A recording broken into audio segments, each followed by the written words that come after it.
Ultima giornata del girone d'andata nel campionato di Serie 2 di calcio 5 femminile. Il Padova è reduce da 4 vittorie nelle ultime 5 uscite in casa del centro storico Monte Silvano. Punta a un nuovo successo per dare la caccia alle zone alte della classifica. Dopo un primo tempo equilibrato con poche occasioni da una parte e dall'altra, la gara si accende nella ripresa. Dopo poco più di 2 minuti dall'inizio del secondo tempo arriva il gol delle padrone di casa di Monte Silvano con Di Giacinto, che sfrutta questo assist di Colleluori per battere il portiere in uscita e portare avanti le abruzzesi. Il Padova però reagisce bene. Dopo 4 minuti c'è questa azione molto caparbia di Maria Pinto, che al secondo tentativo fa centro così e trova subito il pareggio.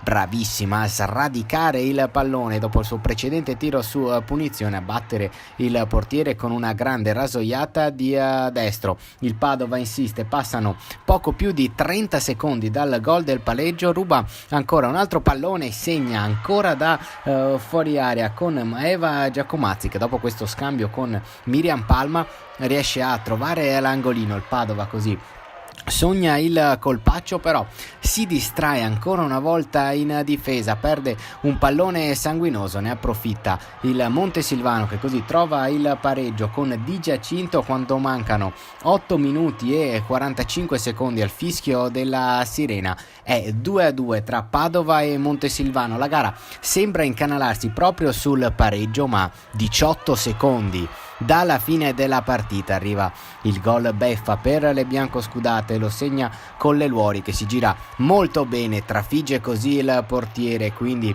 finisce 3-2 per il Montesilvano. È veramente una beffa per il Padova, che ha cullato anche il sogno di vincere questa gara, invece torna a casa con 0 punti.